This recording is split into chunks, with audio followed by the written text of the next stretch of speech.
Sejam bem-vindos a mais um episódio do Maratoners aqui no Nota de Rodapé. E nesse episódio a gente vai falar sobre uma nova série aí que o pessoal tá gostando bastante, principalmente os fãs da Selena Gomez, né? E se você tá um pouco ligado aí, você sabe que a gente tá falando aqui de Only Murders in the Building. Somente assassinatos no prédio, talvez seria uma tradução boa pra esse nome, né? Porque a série não tem tradução oficial, então é isso, né? Com a gente aqui hoje a gente tem, obviamente, o Val. Olá. E também a gente tem a presença ilustre da nossa amiga Aline. Olá, pessoal. Apenas mais uma aficionada por podcasts de criminologia aqui. E é isso, a gente vai agora falar um pouco mais sobre essa série maravilhosa, qual que é a sinopse, o que a gente gostou, por que essa série é tão boa. E é isso, a gente volta depois da vinheta.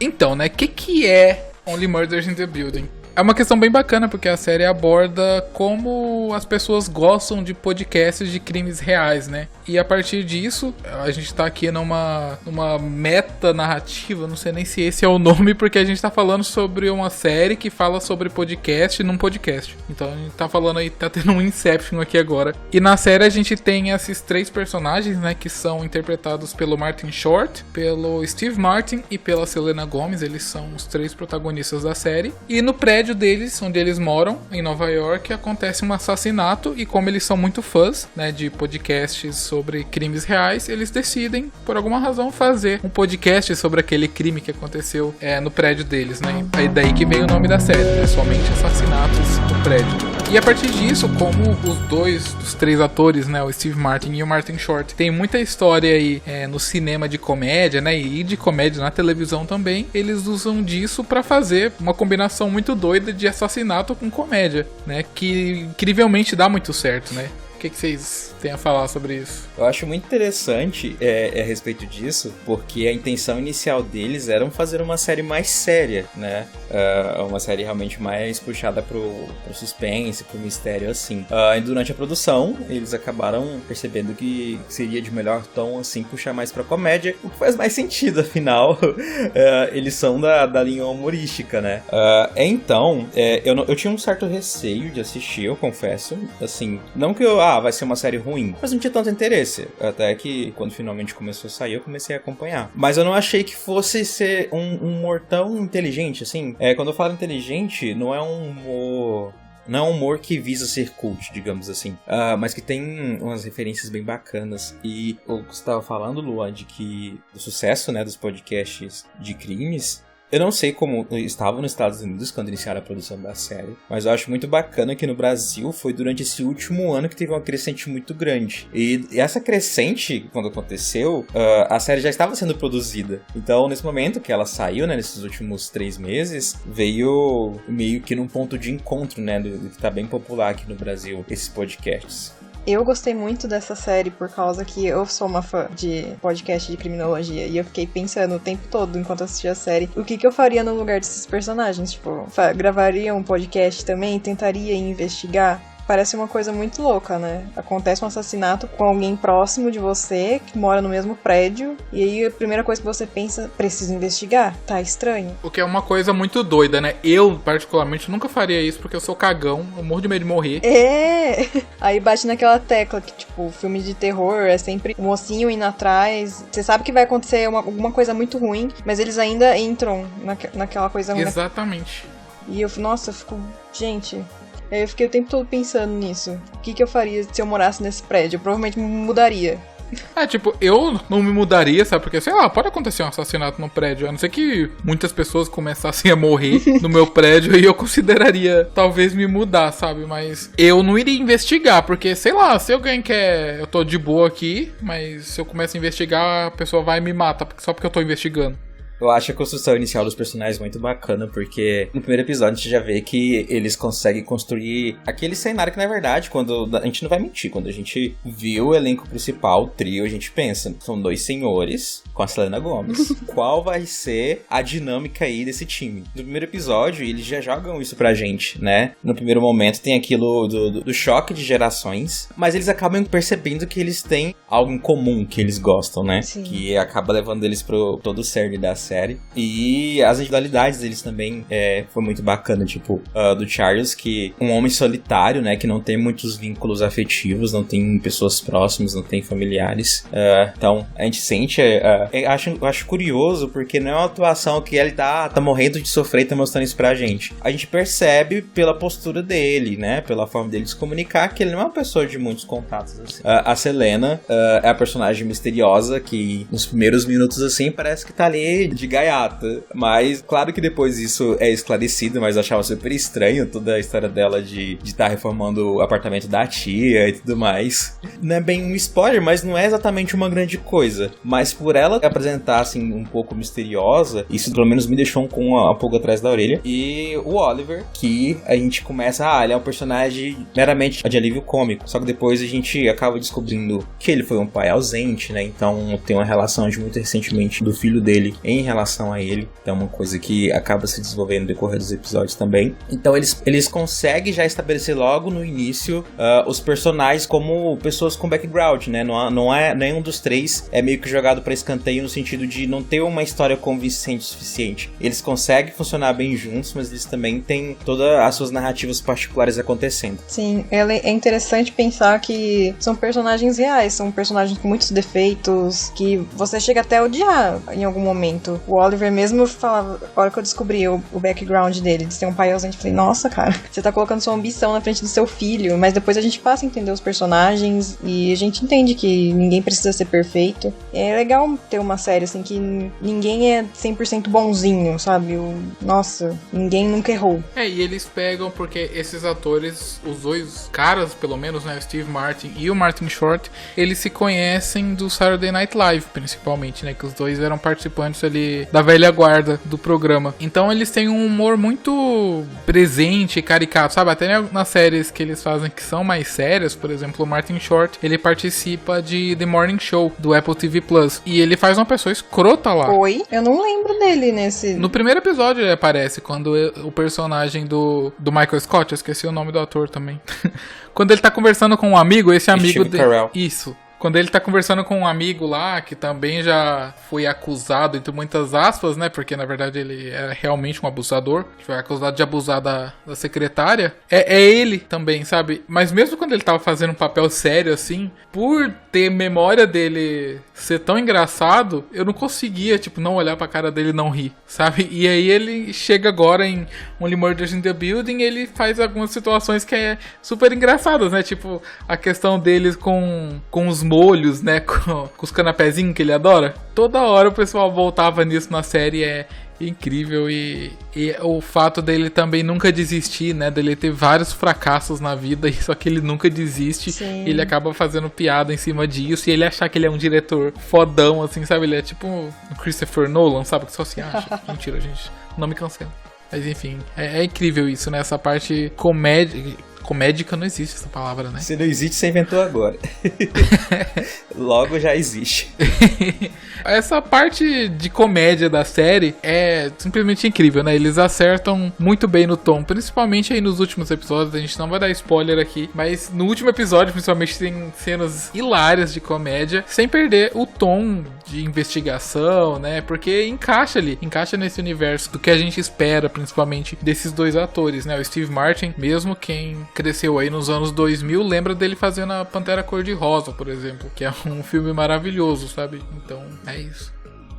É muito bacana esse equilíbrio do humor e do mistério, porque não é aquela questão de usar de um elemento. Então, por exemplo, o mistério fica em segundo plano porque na verdade é uma série de humor, ou o humor fica em segundo plano porque na verdade é uma série de mistério. O humor tá ali presente o tempo todo, a gente ri bastante, prende bastante, muito, mas ao mesmo tempo os mistérios são intrigantes.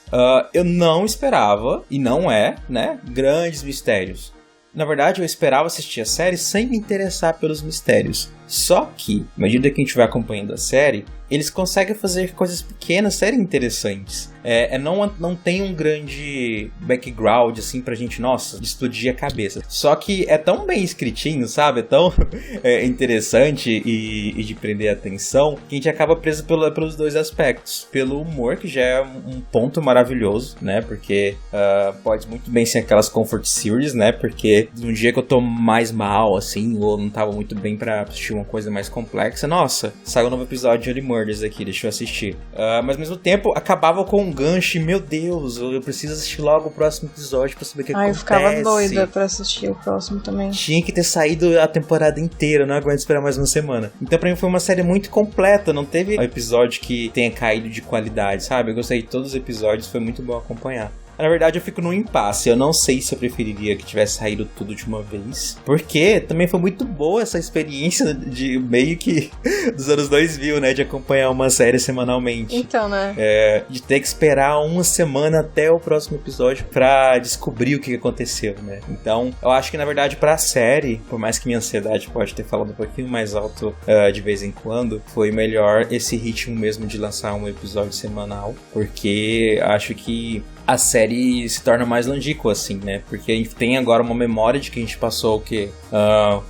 De 2 a 3 meses, né? Acompanhando os episódios e se segurando pelos mistérios e pelos personagens também. É bacana, né? Que voltando na questão da mistura, né? Dos dois gêneros, durante as investigações, eles vão criando as cenas engraçadas, né? Sim. Não é como se a série do nada parasse o clima de investigação e começasse a fazer piada de pau, cu, sabe? Sei lá. Não é. É assim. Eles pegam. É humor ácido, inteligente, né? Sim, tipo, é eles se zoando ali, tipo, você é burro, você não tá vendo aquela pista ali, não sei o que, sabe? Obviamente que não, sim, mas é por esse lado, né? Tipo, eles incorporam o humor dentro da investigação, né? Então não fica aquele negócio pesado, mas também não fica um negócio besta. É um trabalho de roteiro muito bom, né? Porque eles conseguem trabalhar com sutilezas. Isso que prende a gente bastante também, porque as sutilezas estão ali acontecendo o tempo todo, então tem um time pra cada coisa. Então, como você tá falando, né? Faz uma piada acerca de a pessoa não conseguir ver uma pista ali, por exemplo. Mas não fica aquela piada solta. Já linka pra próxima e consegue estabelecer um roteiro em que a gente consiga sorrir ou rir o tempo todo, né? Não é uma coisa forçada, é uma coisa que realmente a gente percebe que eles pararam ali para poder construir esse roteiro antes de realmente colocar em prática. Eu acho que a palavra que define essa série é o equilíbrio entre o mistério e o humor. É muito bem equilibrado. Eu nunca tinha assistido uma série que equilibra esses elementos tão bem quanto essa. Muito bom. E o que vocês acharam das atuações, então? Na verdade, acho que minha memória da veia de atuação da Selena se perdeu com o decorrer dos anos, acompanhando apenas a carreira dela como cantora, né? Embora eu tenha me divertido bastante com os feiticeiros de Waverly Place quando era jovenzita. Mas assim, eu confesso que eu não achava que ia ser ruim, achava que ia ser ok. Mas assistindo a série, eu achei que ela foi muito competente. A personagem caiu como uma luva pra ela. Não que ela seja interpretando a Selena Gomez, né? Mas ela deu vida pra Mabel de um jeito que eu não consigo ver outra personagem no lugar.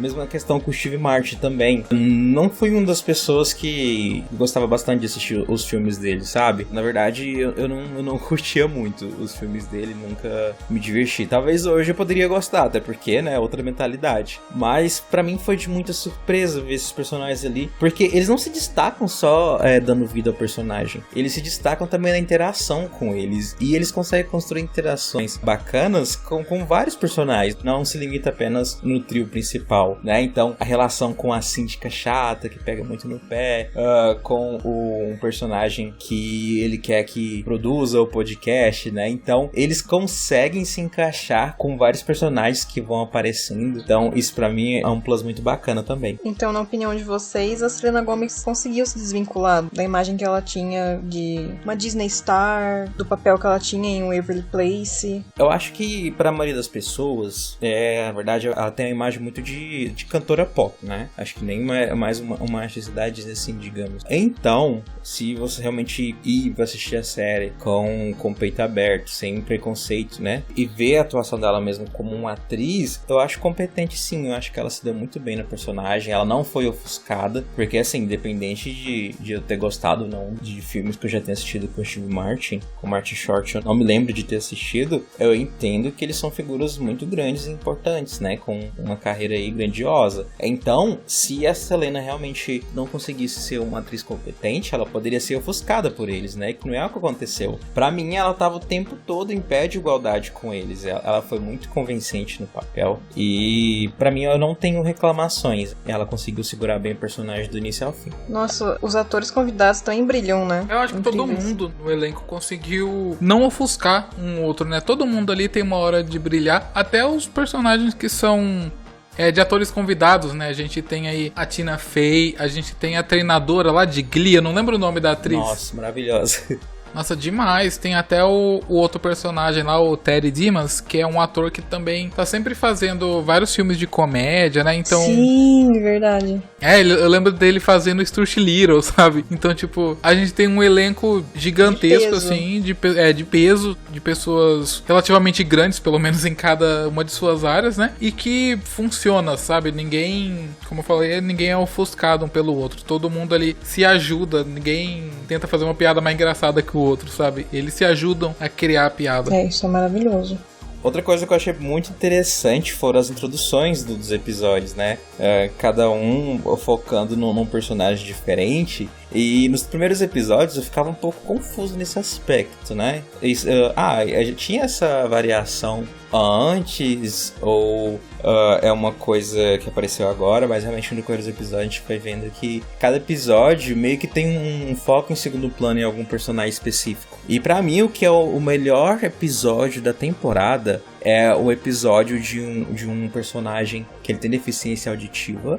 E o episódio, é todo mudo, fazendo referências ao próprio cinema mudo, o jeito de atuar, né, o humor. E eles poderiam usar esse aspecto na introdução, e é isso, eles fizeram uma referência, fazendo uma alusão à deficiência auditiva do personagem, mas não, eles fizeram todo um episódio usando de elementos e dinâmicas de um episódio realmente que foi mudo do início ao fim, e eu achei incrível, sabe? Se eu fosse colocar um episódio da série pra concorrer ao Emmy, seria esse episódio. E pra mim a série merece um Emmy só por causa desse episódio. Sério, impecável. Mesmo que a gente não escute nada, a gente entende muito bem tudo que tá acontecendo. A maneira como foi gravada, as cenas, tudo muito impecável. Luana, comente. Vocês falaram tudo desse episódio. Não sei que... É sobre isso, está tudo mudo. É maravilhoso, gente. Esse é realmente o melhor episódio. Então, gente, eu acho que pra gente ir pro bloco final em relação a Only Murders, a gente pode abrir um espaço pra falar um pouco dos spoilers e o que a gente espera pra série do futuro. É isso que eu quero. Então, pra quem ainda não assistiu, peço que você encerre por aqui esse episódio do podcast e volte quando você tiver terminado, ok? E a Jen, hein, gente? E a Jen. Mas ao final da temporada é revelado que a personagem Jen, da atriz Amy Ryan, né, muito conhecida por The Office, e interesse amoroso do personagem Steven Martin, é a assassina do Tim Kono. E pra mim causa um certo estranhamento a princípio, entretanto faz sentido e ela conseguiu segurar muito bem a personagem também, achei muito interessante. Só que as coisas não são exatamente como parecem ali, né? Eu não sei se eu me esqueci, mas não é esclarecido quem colocou o aviso na porta dela, falando que tava de olho nela, né? Isso ainda me deixa com a pulga atrás da orelha. Não foi falando, amigo, na série, que ele até comparou os J, a letra dela, do aviso que tava grudado na porta dela, com os outros... A comparação foi com o aviso? Eu acho que foi. Ah, não, então não é uma ponta solta não, pra mim tinha sido com outra coisa. Eu acho que foi. Porque com que eu... Ah, não... Acho que não foi com um aviso. Foi um bilhete que ela me mandou pela porta debaixo dele, do interesse amoroso dela, que ele comparou, chamando ele pra sair. É que tem também, tipo, na hora que ela chega, que ela é esfaqueada, tem um bilhete, né? É isso que eu tô me referindo, né? Que ela faz todo aquele teatrinho lá. Tanto que a Mabel e o Oliver meio que dispensam ela. E naquele momento eu fiquei com um pouco de dó dela. E ela vai pro apartamento dela e chegando lá tem um aviso, né? Dizendo que tá de olho nela. Então, existe mais dessa história, né? Eu até ia falar que talvez ela tá fingindo, né? Mas não faz sentido por causa fingindo uma coisa que só ela vai ver? É, então. Eu acho que ela não tava fingindo, porque no final da temporada a gente descobre que tem mais um assassino no prédio, porque Sim. a síndica é morta. Então, talvez ela não tenha noção desse outro assassino, ela acha que é ela mesma que tá fazendo tudo, mas tem essa outra pessoa também. E essa pessoa, por alguma razão, foi, sei lá, atiçada por eles, e aí deixou o bilhete pra ela. Ela, vendo que talvez, sei lá, talvez estivessem chegando nela, sabe, alguma coisa assim, ela achou que seria de bom tom falar que ela foi atacada, sabe. Se bem que, sei lá, talvez só o bilhete já seria o suficiente, mas enfim. Talvez ela só mostrar o bilhete só faria com que eles duvidassem mais dela. Aí talvez eles chegariam ainda mais rápido na questão da caligrafia dela. Então ela ter o bilhete e ser esfaqueada, eles nem ligam pro bilhete, sabe? Mas se ela levasse só o bilhete, talvez teria problema. Mas o esfaqueamento ela realmente forjou, né? Eu acredito que tenha sido só o aviso mesmo na porta pra dar esse gancho pra expansão da narrativa. Acho que vai ter uma expansão bacana aí, provavelmente. É realmente uma ponta solta, eu acho.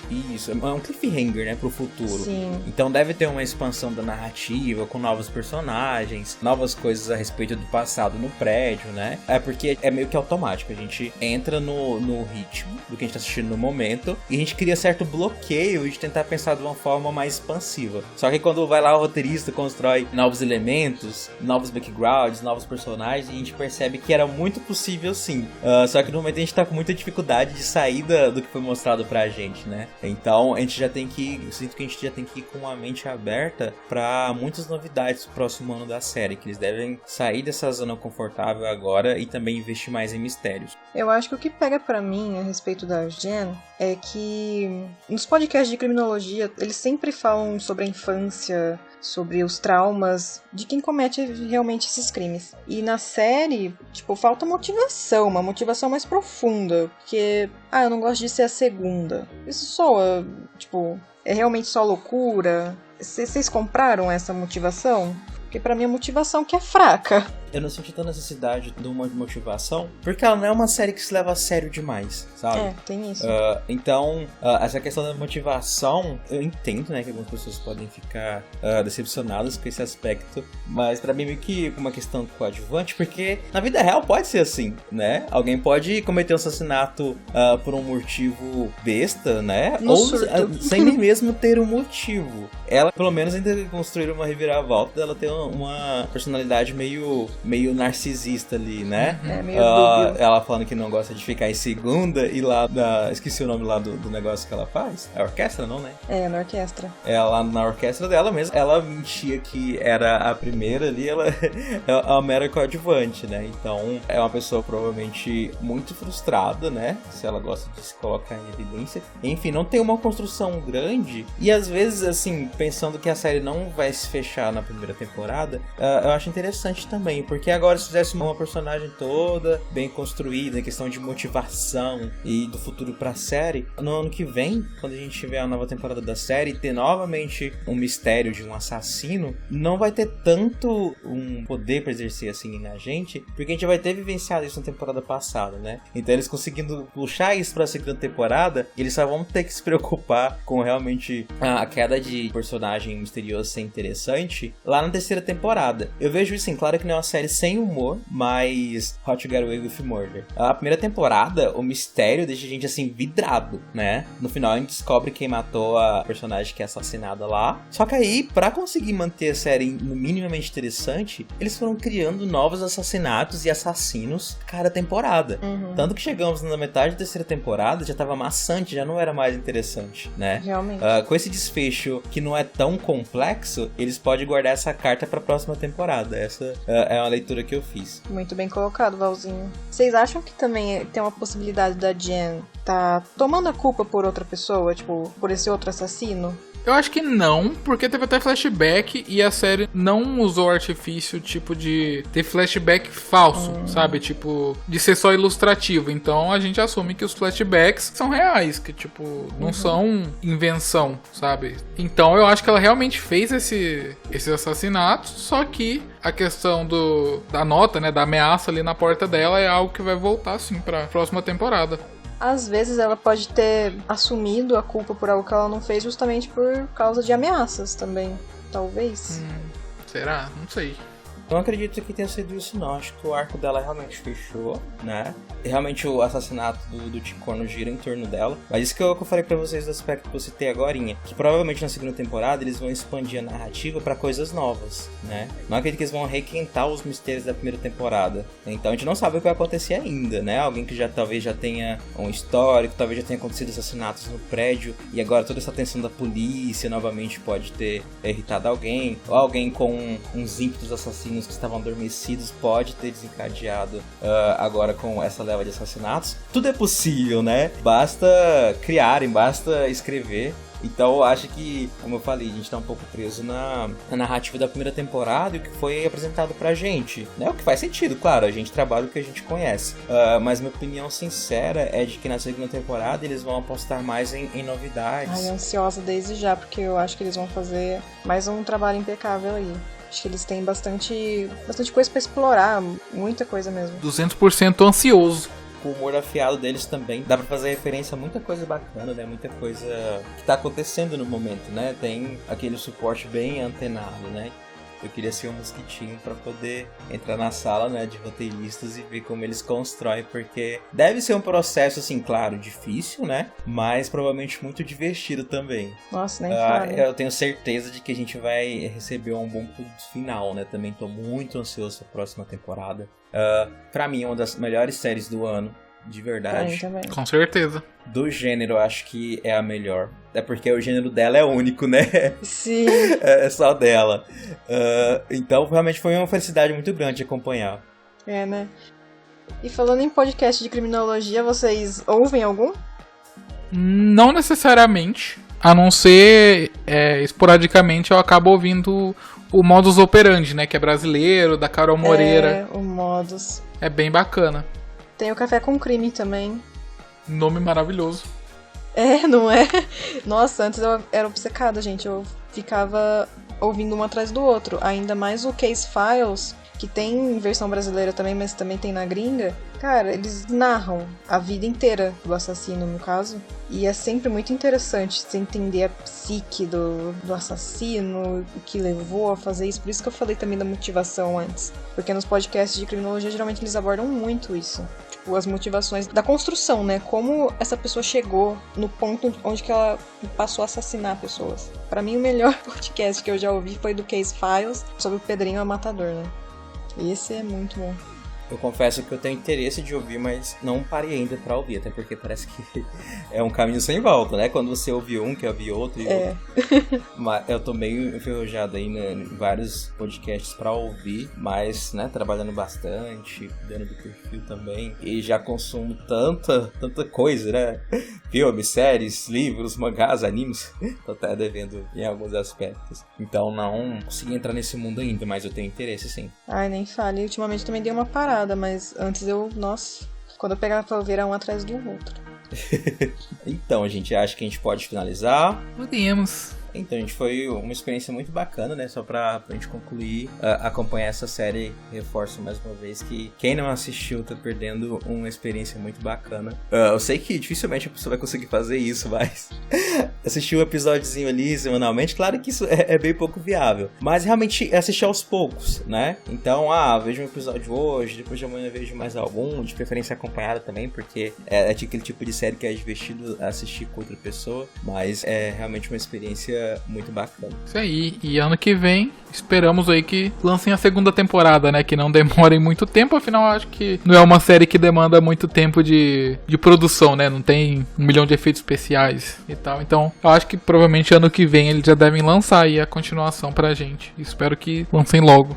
Esse aspecto que você falou, Lu, também que eu acho interessante comentar, é o aspecto intimista que a série traz, né? Porque, como é no prédio, né? A história se passa toda em um prédio só. São vários apartamentos que eles intercalam, né? Que usam como cenários. E o mesmo elenco de personagens fixos. Claro que tem os convidados também. Tem os fãs do podcast, que eu achei também super engraçado aqui, que aparecem. Mas não deixa de ter uma persona meio intimista, né? Por girar mais em torno ali.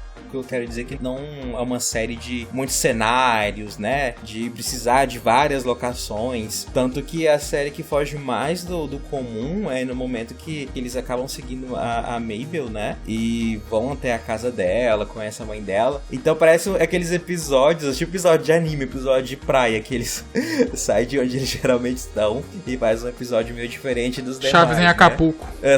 O Chaves em Acapulco, boa referência. Então também tem isso, né? De, ao mesmo tempo de ser bem construída, também ser intimista. Claro, existe todo um trabalho de direção de arte, né, de profissionais envolvidos, e cada um com o seu tempo, mas assim, de recursos grandiosos não é necessário.